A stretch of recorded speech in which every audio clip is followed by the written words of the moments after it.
వాయుపురాధీశం విష్ణుం నారాయణం హరిం వాసుదేవం జగన్నాథం కృష్ణం వందే జగద్గురుం.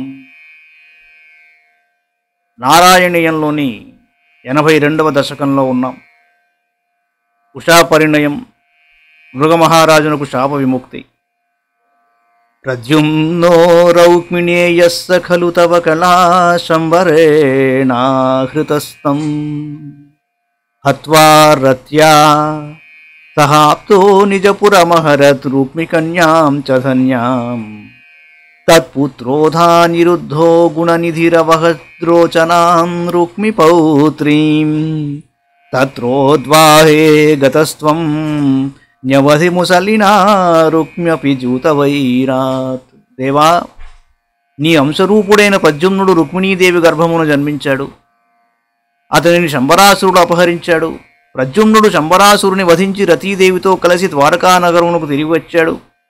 తరువాత ప్రద్యుమ్నుడు సుగుణరాశి అయిన రుక్మిపుత్రి రుక్మావతిని అపహరించి వివాహం చేసుకున్నాడు. వారి పుత్రుడైన అనిరుద్ధుడు సద్గుణ సంపన్నుడు. అతడు రుక్మి మనుమరాలైన రోచనను వివాహం చేసుకున్నాడు. ఆ వివాహమునకు నీవు బలరామాదులతో కూడి వెళ్ళావు. అతడు రుక్మి బలరాములు జూదమాడుచున్నారు. జూదమందు వారి మధ్య వైరము ఏర్పడగా బలరాముడు రుక్మిని వధించాడు.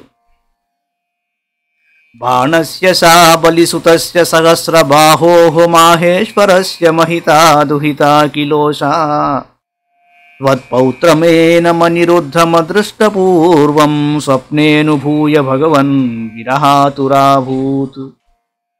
పరమాత్మ బలిచక్రవర్తి యొక్క పుత్రుడు బాణుడు. అతడు శంకరుని యొక్క పరమభక్తుడు. అతనికి 1000 బాహువులు కలవు. అతనికి ఉష అను కూతురుండేది. ఆమె సద్గుణవతి. ఆమె నీ పౌత్రుడైన అనిరుద్ధుని ప్రత్యక్షంగా చూడకయున్నను స్వప్నమందుగాంచి విరహమునకు లోనయ్యింది. యోగిన్యతీవ కుశలా ఖలు చిత్రలేఖా తస్యా సఖీ విలిఖతి తరుణానశేషాం తత్రానిరుద్ధముషయా విదితం నిశాయాం ఆనేష్టయోగబలతో భవతో నికేతాత్. ఉషకు చిత్రలేఖ అను స్నేహితురాలు కలదు. ఆమె గొప్ప యోగిని, మిగుల సమర్థురాలు. ఆ చిత్రలేఖ యువకులందరి యొక్క చిత్రపటములు వేయుచుండగా అనిరుద్ధుని చిత్రమును చూసి ఉష గుర్తించింది. ఆమె కోరిక మేరకు చిత్రలేఖ తన యోగ బలము వలన రాత్రి సమయమున అనిరుద్ధుని నీ ఇంటి నుండి తీసుకుని వచ్చి ఉషకడకు చేర్చింది. కన్యాపురే దయితయా సుఖమారమంతం చైనం కథం చ నబంధుషి సర్వబంధౌ శ్రీనారదోక్తదుదంత రోషైః త్వం తస్య శోణితపురం యధుభిర్న్యరుంధాః. అనిరుద్ధుడు ఉష యొక్క మందిరమున ఆమెతో సుఖంగా ఉన్నాడు. ఎట్టకేలకు ఈ విషయమును ఎరింగిన బాణుడు అనిరుద్ధుని నాగపాశంతో బంధించాడు.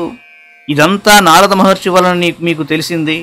అందువలన నీవు కుపితుడవై యాదవులతో కలిసి బాణుని పట్టణమైన శోణితపురమును ముట్టడించావు. పురీపాలశైలప్రియతుహితృనాథోస్య భగవాన్ సమం భూతవ్రాతైర్యదుబలమశంకం నిరురుధే మహాప్రాణో బాణో ఝుటితి యుయుధానేన యుయుధే గుహ ప్రద్యుమ్నేన త్వమపి పురహంత్రా జఘటిషే. ముకుంద, శోణితపురమును సదా రక్షించుచున్న శంకరుడు తన యొక్క భూతగణములతో కలిసి యాదవులను ఎదుర్కొన్నాడు. మహాబలపరాక్రమశాలియకు బాణాసురుడు సాత్యకితో యుద్ధం చేశాడు. కుమారస్వామి ప్రద్యుమ్నితో యుద్ధం చేయగా నీవు త్రిపుర సంహారి అయిన శంకరుణ్ణి ఎదుర్కొన్నావు. నిరుద్ధాశేషాస్త్రే ముముహుషి తవాస్త్రేణ గిరిశే ధృతా భూతా భీతాః ప్రమథకుల వీరాః ప్రమథితాః పరాస్కంద కుసుమశర బాణైశ్చ సచివస్స కుంభాండో భాండం నవమివ బలేనాశు బిభిదే. పురుషోత్తమ, యుద్ధమున శంకరుని యొక్క సమస్తాస్త్రములను నీవు ఖండించి చివరకు నీ అస్త్రముచే ఆయనను మోహపరవశుని చేశావు. అందువలన శంకరుని భూతగణములన్నీ భయంతో పరిగెట్టాయి. ప్రమథగణములు దెబ్బతిన్నాయి. కుమారస్వామి ప్రద్యుమ్నుని బాణము వలన ఓడిపోయాడు.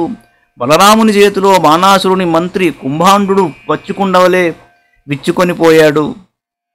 చాపానాం పంచశత్యా ప్రసవముపగతే చిన్న చాపేథ బాణే వ్యర్థే యాతే సమేతో జ్వరపతిరశనైరజ్వరిత్వజ్వరేణ జ్ఞానీ స్తుత్వాథ దత్వా తవ చరితజుషాం విజ్వరం సజ్వరోగాత్ ప్రాయోంతర్జానవంతోపి చ బహుతమసా రౌద్రచేష్టా హి రౌద్రాః.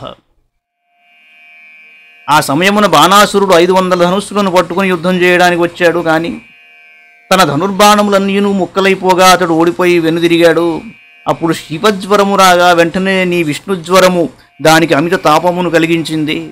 అప్పుడు శివజ్వరము జ్ఞానము పొంది నిన్ను స్తుతించి నీ చరితమును గానము చేసిన వారికి జ్వరబాధలుండవని అనుగ్రహించి వెళ్ళిపోయెను. రుద్రుని యొక్క అనుచరులు సహజంగా మనస్సునందు జ్ఞాన సంపన్నులైనను తమోగుణాధిక్యము వలన భయంకర కర్మలు చేస్తూ ఉంటారు. బాణం నానాయుధోగ్రం పునరభిపతితం దర్పదోషాద్వితన్వన్ నిర్లూనాశేష దోషం సపతి బుభుదుషా శంకరేణోపగీతః తద్వాచాశిష్టబాహుద్వితయముభయతో నిర్భయం తత్ప్రియం తం ముక్త్వా తద్దత్తమానో నిజపురమగమస్సానిరుద్ధః సహోషః. ముకుంద, అహంకారము వలన బాణాసురుడు మరల యుద్ధము చేయుటకే అనేక ఆయుధములతో రాగా అతని బాహువులను ఖండించుచూ బాణాసురుని గర్వమునంతయు భంగం చేశావు. అప్పుడు శంకరుడు వెంటనే అక్కడకు వచ్చి నిన్ను స్తుతింపగా ఆయన మాటను మన్నించి శంకరుని భక్తుడైన బాణునకు 2 బాహువులను మాత్రము ఖండింపక వదిలిపెట్టావు. పైగా బాణాసురునకు అభయం ఇచ్చావు.